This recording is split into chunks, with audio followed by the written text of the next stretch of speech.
What's up everyone, and welcome back to HateWatchers. Today we're just giving you a brief background on the upcoming Yellowstone Prequel show 1923. Despite some lackluster seasons in recent years, the Yellowstone brand is still going strong, and creator Taylor Sheridan is keeping the spin-offs coming, no matter how mediocre his efforts become. Now, to be clear, we personally are fans of Yellowstone and the vast majority of Sheridan's projects. But it's become obvious that he's spread too thin these days to give Yellowstone the attention it deserves. With Yellowstone, 1883, 1923, Tulsa King, the Four Sixes Ranch show, buying the Four Sixes Ranch in real life, and 5 other shows in development or production, Sheridan's focus has been all over the place and it's been showing. Or maybe his ideas are only really good for a couple of seasons. I mean, they've had Monica and Yellowstone just undergo traumatic event after traumatic event for 5 seasons. They've got nothing else to write for this character.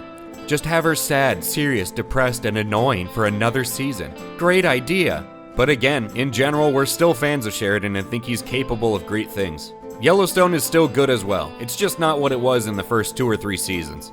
And for 1883, it seems like it was pretty highly reviewed, but we struggled to get through it. It looked good and it was set during a more interesting period of time in our opinion, but it just dragged on at some point in each and every episode. It probably should have been 30-minute episodes if we're all being honest with ourselves. And we literally couldn't stop mocking the main character long enough to get grabbed by the story. Luckily, it was just a one-shot, and we're now moving on to the next generation of Duttons. And that brings us to 1923.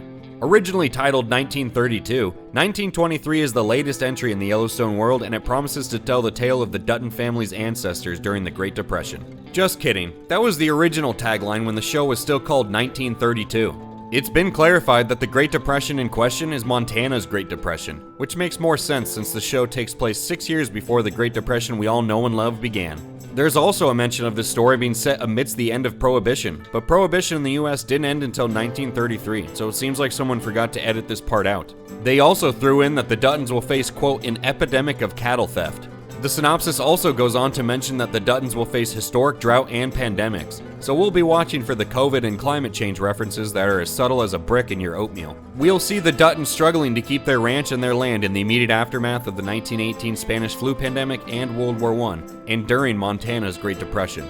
They'll also experience, quote, frontier lawlessness, growing competition for resources, and the building of the railroads. So it sounds like there will be plenty going on to keep the Duttons busy. I'm just hoping we hear Harrison Ford say, "Get off my plains," to someone threatening his ranch. Get off my plane. Speaking of Harrison Ford, the main characters and heads of the Dutton Ranch at this time are Jacob and Kara Dutton, played by Ford and Helen Mirren respectively. John Dutton's great-grandfather James, played by Tim McGraw in 1883, seems to be dead, so John's great-great-great-uncle Jacob is running the ranch. We'll see John Dutton's grandfather in this show, John Dutton Sr., all grown up from his appearance in 1883, and his wife, Emma Dutton. They'll all be trying to protect the Yellowstone Dutton Ranch from people like a neighboring landowner, played by Timothy Dalton, and Banner Creighton, a Scottish sheep mogul, played by Bronn from Game of Thrones. Most of the rest of the cast that we know of is made up by members of the Dutton family or people working on the ranch, plus a young Native American woman. The trailer looks action-packed. It touches on some side stories as we see shots of a Dutton living through World War I and that same Dutton hunting in Africa, but the main focus is on the external threats the Duttons will be facing as they fight to protect their ranch. And we think this is a good sign as it's essentially why people watch the show. The drama and family drama surrounding their struggle to keep what's theirs, and it's also what makes it a quintessentially American Western story. 1923 is being called the darkest entry yet into the Yellowstone franchise. Now, do we really get that feeling from the trailer? I guess.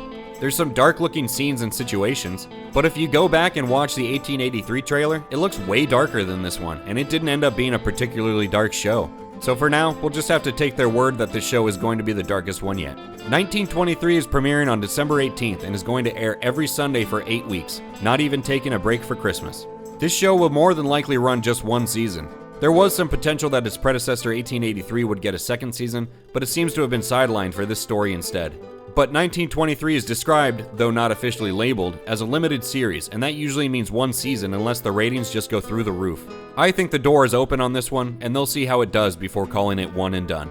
We're planning to do a brief season-end review for 1923 and Season 5 of Yellowstone, if we think the seasons are worth talking about, good or bad, so stay tuned to the channel for those. Thank you for joining us, and we'll catch you on the next one.